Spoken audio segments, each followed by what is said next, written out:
Welcome to our weekly program, The Inside Story of Chabad in America through the Mindel Archives. In Rabbi Mindel's archives, I found stories of Rabbi the Masmid. So I thought I would share with you this story because this story has to do with Pesach. And I don't know whether the Frierdiker Rebbe made notations on this, the original, that this is a copy. I don't know. But it's a story that I found in the archives. Rabbi the Masmid was a big chassid. Some people say that he was a chassid he was like a Beinoni of Tanya. Rabbi the Masmid came to America in the 30s. I know that he was in Cleveland. We later moved to Cleveland. He opened up a Nuschari shul there. He was a dugma chaya of an emes chassid. I remember chassidim. I remember Reb Nissen Neminov, Olav Hasholim. I remember Reb Sadia Liberov, Olav Hasholim. I remember Reb Peretz Mochkin, Olav Hasholim. I remember Avram Ayor, Olav Hasholim. Other older chassidim. I remember the way they used to daven, Ovid. They used to daven mamish by the wall, not only Shabbos, standing and mamish. Remember, Reb Nissa was davening mamish via Ovid, via midav davening. And when they farbringed, they were dugma chayas. They were not just farbringing, telling stories or saying speeches. Their farbringing was because they meant it. Whatever they said. If they said midav davnen, they davened.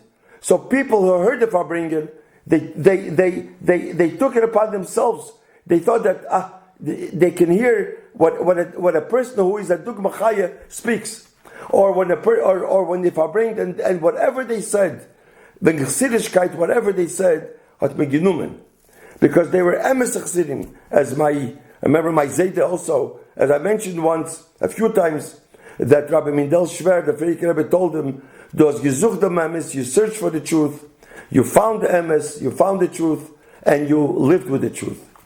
And they lived in a way, was gesagt einmal, was men tormenit, und was men darf, was men darf men nicht. Now, what you're not allowed to, but was men meg, also you don't have to. This is the type of people Rabbi the Masmid was. So here's a story of Rabbi the Masmid. He died al Kiddush Hashem in 1942, I think.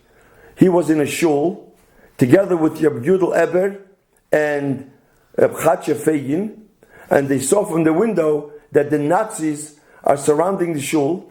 So they took out Sefer Teiros and they started to dance, and the Nazis burned the shul with them. So they died al Kiddush Hashem. So I will read here the story about Rabbi the Masmid. The nickname Masmid he received in the early years when learning in yeshiva, even though one did not see him constantly with a sefer in his hands. His thoughts were deeply focused on Torah and Yiras Shamayim and fear of heaven. Scholars would say that Rabbi was an intellectual, deep in thought, an entire night or hours long, engrossed in davening, in prayer, was Rabbi's a usual thing. And I remember my father told me once that he slept with Rabbi in one room, and at night Rabbi put a pail of cold water, and he put his feet in the water so that he should be up and be able to learn. Now, by the way, this letter is in English because it was written in Yiddish, but we translate it in English. Many years, Rabbi was the town's scholar in residence, and during Yomim Tovim and occasions of Yortzeit, and many of the townspeople would gather in his home to hear his timely Torah teaching and insight. A friend of his from his youth would customarily send him every year before Pesach a gift, a small bottle of plum brandy, which had a taste of liquor. Rabbi's friend, also a Rav, a Yerushalayim, would personally prepare the plums by drying them and then make the slivovich. And later on, he was a friend when he was younger. He also became a Rav in the neighbor city where Rabbi lived. One time, during the first day Yom Tov Pesach, people noticed that Rabbi was worried and uncomfortable. Something seemed to agitate him. His davening was not with the usual heartfelt and unbounded joy, and after the prayer, he spent an unusual long time saying Tehillim with hot tears. By the time Rabbi arrived home, it was quite late, and the house was full of townspeople who had come to Fabring, rejoicing a bit, and hear some words of Torah. Rabbi this time started right away with saying words of Torah and did not make Kiddush on the slivovich that was prepared on the table. He usually came home and made Kiddush. This time he was saying Torah. His Rebbetzin pointed out to him that he needs to make Kiddush. Yet he did not. He didn't respond. Seeing that Rabbi did not begin, the guests, out of respect, also didn't touch the L'chaim, didn't touch the Slivovich. All were listening to their revered teacher, Rabbi, with great pleasure. Yet they were very eager to take some mashke, say L'chaim, and add to the joy. They then reminded their teacher, Rabbi, it's getting late, almost sunset. Perhaps you will make Kiddush. Rabbi did not answer. He only continued speaking, and with even greater passion and warmth. All of a sudden, the door burst open, and in runs a non-Jew, dirty and panic, breathing heavily, as if he had run a great distance. He asked to speak to Rabbi and proceeded to report that he was sent by an urgent message from the Rabbi, the Rabbi's friend, from the neighboring town, that the slivovich he sent him is chometz. Terrible mistake was made. Instead of the kosher of Pesach slivovich, the chometz one was sent.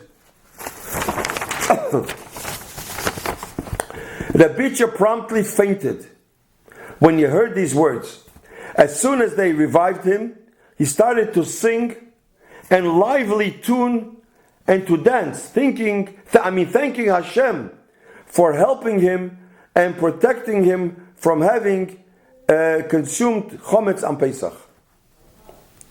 That year Pesach, Rabbi was especially happy, and every day of the 8 days he spent many hours bringing with joy and heartfelt gratitude to Hashem that he did not commit a grave sin, chometz on Pesach. They assembled the town people, now understood the source of their teacher tension that made discomfort during davening on the first day Yom Tov. He felt there was something not right with the Pesach in his home, not knowing what it was it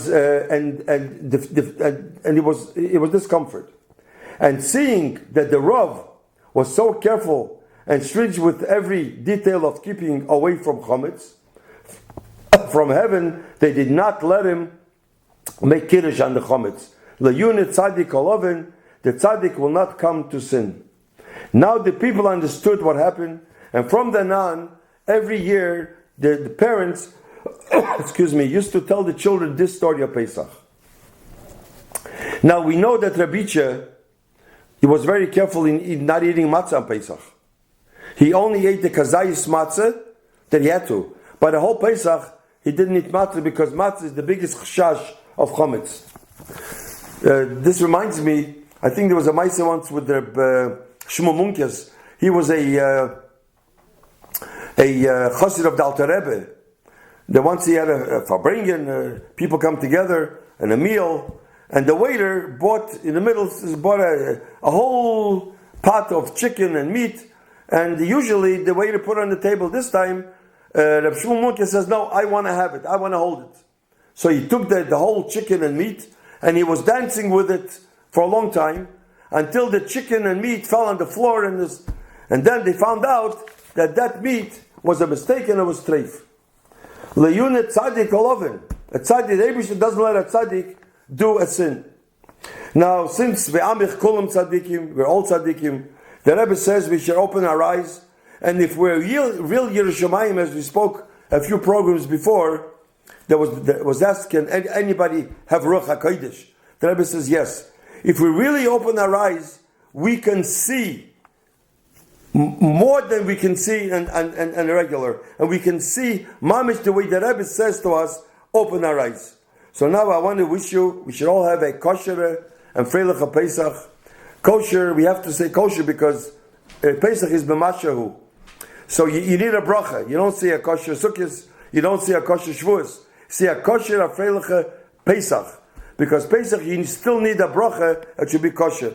When the Rebbe is al helfen, and that's why we don't say Chasal see the Pesach also, because the Pesach should continue the whole year. Kimei Tzeitzcha Meretz Mitzrayim Arenu Niflois, that we should be Zoiche to the Geula Shleima V'Meheira V'Yameinu Amen.